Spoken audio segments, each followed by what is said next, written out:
ఒక 100 గజాల స్థలం కొనుక్కున్నా, ఒక 20 లక్షల రూపాయలతో ఒక అపార్ట్మెంట్ కొనుక్కున్నా, రిజిస్ట్రేషన్ అనేది అది సాధారణంగా ట్రెడిషనల్ గా జరిగే సిస్టమ్. ఈ రిజిస్ట్రేషన్ చేసుకోవాలంటే రిజిస్ట్రేషన్ ఆఫీస్ కి ఏదో ఒక టైంలో వేదిక మీద ఉన్నోళ్ళం, వేదిక ముందున్న మీరందరూ కూడా ఆ ఆఫీసుని గడప తట్టిన సందర్భాలు కోకొల్లలు ఉంటాయి. వెళ్ళినప్పుడు ఆ రిజిస్ట్రార్ ఆఫీస్ ఇందాక మిత్రులు చెప్పినట్లు నాతో సహా అనుభవంతో గంటల కొద్దిగా బయట కూర్చోవటం, రోడ్ల మీద చెట్ల కింద నిలబడటం, అదే రకంగా సంటి పిల్లల తల్లులతోనో ఇతరత్ర వస్తున్న వాళ్ళ బాధ ప్రత్యక్షంగా అందరం చూసాం. దీన్ని ఒక ప్రణాళికాబద్ధంగా ఏదైతే ఓఆర్ఆర్ కి ఇన్నర్ సైడ్ సుమారు 39 సబ్ రిజిస్టార్లు ఉన్నాయి ఈనాడు. ఈ 39 సబ్ రిజిస్టార్లని ఇంటిగ్రేటెడ్ అంటే 12 ఇంటిగ్రేటెడ్ సబ్ రిజిస్టార్లుగా కట్టాలని నిర్ణయించి దాంట్లో మొదటిది అపర్ణ కన్స్ట్రక్షన్స్ తో ఒకటి ఆల్రెడీ స్టార్ట్ చేశాం. నాకు తెలిసి అది రాష్ట్ర అవతరణ దినోత్సవం జూన్ 2వ నాటికి పూర్తి చేసి హైదరాబాద్ లోని ప్రజానికానికి దాన్ని అంకితం చేయడం జరుగుద్ది. రెండవది ఇది ఇక్కడ కుక్కడపల్లిలోది ఇప్పుడే మనం శంకుస్థాపన చేసుకున్నాం. ఇలా 12 ప్రైవేటు సెక్టర్లలో 12 మందిని ఐడెంటిఫై చేశాం. 12 మంది కూడా చాలా ఉత్సాహంగా వాలంటరీ వాళ్ళు సపోర్ట్ చేస్తున్నందుకు రాష్ట్ర ప్రభుత్వ పక్షాన ఆ శాఖ మంత్రిగా నా పక్షాన కూడా మనస్ఫూర్తిగా అభినందనలు, కృతజ్ఞతలు తెలియజేస్తున్నారు. ఇక్కడ ప్రధానమైంది ప్రజాప్రభుత్వం వచ్చిన తర్వాత గడిచిన 2 సంవత్సరాల్లో రాష్ట్రంలో ఈ రిజిస్ట్రేషన్ సెక్టార్లోనే కాకుండా భూములకు సంబంధించిన సెక్టార్లో కూడా అనేక ప్రక్షాళన చేసి అనేక సంస్కరణలు తీసుకొచ్చి పేదవాడికి మధ్యతరగతి వారికి భూములున్న ఆసాములకి భద్రత కల్పించే అనేక కార్యక్రమాలు మీరెన్నుకున్న ఈ ప్రభుత్వం వచ్చిన తర్వాత చేశాం. పెద్దలు స్థానిక పార్లమెంటు సభ్యులు 3-4 అంశాన్ని రేజ్ చేశారు. అవి కూడా నిజం. వాటిని కూడా ఈ రాష్ట్ర ప్రభుత్వం ఉక్కుపాదంతో అణగతొక్కి సామాన్య ప్రజలకి, పేదవాళ్ళకి, నిరుపేదలకి ఈ ప్రభుత్వం అండగా ఉండే దాంట్లో ఎప్పుడూ కూడా ఒక్క నిమిషం కూడా గౌరవ ముఖ్యమంత్రి రేవంత్ రెడ్డి గారు కానీ ఈ కేబినెట్ లో ఉన్న మేము కానీ రెండవ థింకింగ్ ఈ ప్రభుత్వానికి ఉండదని కూడా ఈ వేదిక ద్వారా పెద్దలతో పాటు మిత్రులందరికి కూడా తెలియజేస్తున్నాం. చివరగా నేను చెప్పదలుచుకున్నది ఒక్కటే, ఈ హైదరాబాద్ మహానగరంలో ఈ స్టాంప్స్ అండ్ రిజిస్ట్రేషన్స్ బిల్డింగ్లు కట్టి వదిలేయటం కాదు. ఇప్పుడు ఫర్ ఎగ్జాంపుల్ ఈ బిల్డింగ్ కట్టాలంటే 12 నుంచి 15 కోట్లు అవుతుంది. కట్టడం ఎవరైనా కడతాం, కానీ దాన్ని మెయింటైన్ చేయటం కూడా చాలా ఇంపార్టెంట్.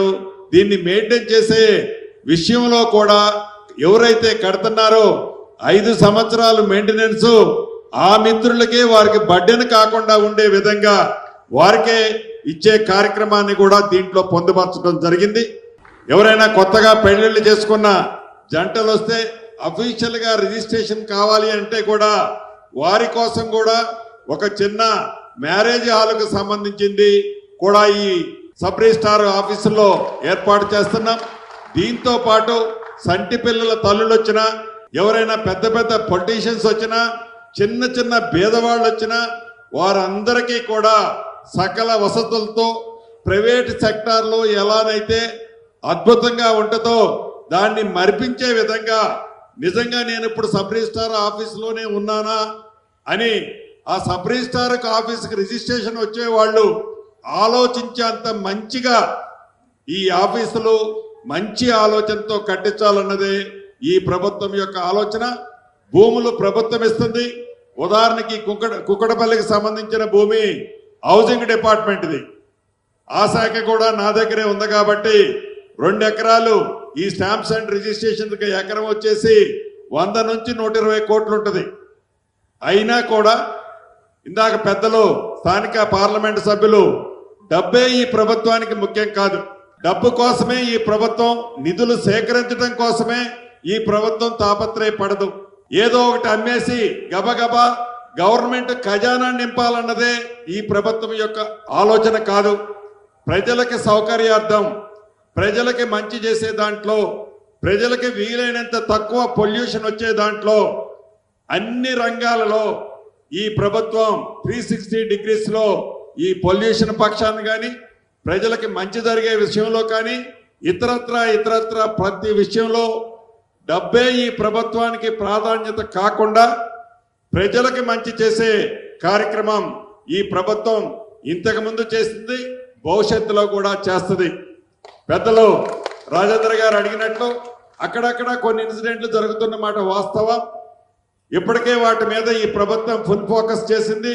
ప్రత్యేకంగా పేదవాళ్ళు ఉన్న ప్రాంతంలో, పేదవాళ్ళు నివసించే ప్రాంతంలో ఏవైతే అనాథరైజ్డ్ కన్స్ట్రక్షన్స్ ఉన్న దగ్గర, లేకుంటే ఆనాటి ఇందిరమ్మ ప్రభుత్వంలో గవర్నమెంట్ అసైన్ ల్యాండ్స్ ఇచ్చి ఆ అసైన్స్ ల్యాండ్లు రిటర్న్ తీసుకునే టైంలో వాళ్ళకి ఏమీ ఇవ్వకుండా తీసుకోవాలన్నది ఈ ప్రభుత్వం ఆలోచన కాదు. వాళ్ళకి పేమెంట్తో పాటు అవుట్ సైడ్స్ కూడా ఇచ్చిన సందర్భాలు గడిచిన కొన్ని నెలల్లో ఎగ్జాంపుల్గా ఈ హైదరాబాద్ పరిసర ప్రాంతాల్లో చాలా ఉన్నాయని చెప్పడానికి రాష్ట్ర ప్రభుత్వ పక్షాన నేను మీకు తెలియజేసుకుంటున్నాను. ఇలా ఈ ప్రభుత్వం నిరంతరము పేదవాడి పక్షపాత ప్రభుత్వం. పెద్దలు చెప్పినట్లు ఏదో అపోజిషన్కి ఛాన్స్ ఇవ్వాలనో, అపోజిషన్తో మాట్లాడిపించుకోవాలనో, అపోజిషన్తో ఫైట్ చేయించుకోవాలనో ఈ ప్రభుత్వానికి లేదు. పేదవాళ్ళకి మంచి చేసే దాంట్లో, పేదవాళ్ళకి మంచి అందించే దాంట్లో గౌరవ ముఖ్యమంత్రి రేవంత్ రెడ్డి గారి ఆలోచన కానీ, ఆ కేబినెట్ లో ఉన్న మంత్రులుగా మా అందరి ఆలోచనలు కానీ, పేదవాడికి మంచి చేసేది ఏదున్నా ఈ ప్రభుత్వం ముందడుగులోనే ఉంటుందని మనస్ఫూర్తిగా ఈ వేదిక నుంచి తెలియజేస్తూ, ఏదైతే మిగిలిన 11 కడుతున్న ఈ సబ్ రిజిస్ట్రార్ ఆఫీసులు, ఇంటిగ్రేటెడ్ ఆఫీసులు కడుతున్న దాతలందరికీ రాష్ట్ర ప్రభుత్వ పక్షాన అభినందనలు, కృతజ్ఞతలు తెలుపుతూ మీ అందరికీ నూతన సంవత్సర శుభాకాంక్షలు, అదే రకంగా ఎల్లుండి రాబోయే సంక్రాంతి శుభాకాంక్షలు కూడా తెలుపుతున్నాం. సమ్మక్క సారలమ్మ జాతరను కూడా రాష్ట్ర ప్రభుత్వం ఈ సంవత్సరం చాలా పెద్ద ఎత్తున అధునాతనమైన అంగులతో, పురాతనంగా వెనకైతే రాతి కట్టడాలు ఉన్నాయో అటువంటి కాన్సెప్ట్ తో దాన్ని రీకన్స్ట్రక్షన్ చేయటం జరిగింది. భక్తులు తప్పకుండా దర్శించుకొని అమ్మవార్ల దీవెనలు కూడా తీసుకోవాలని ఈ వేదిక ద్వారా మీ అందరికీ తెలియజేసుకుంటూ మీ అందరి దగ్గర సెలవు తీసుకుంటున్నాను. Thank you very much.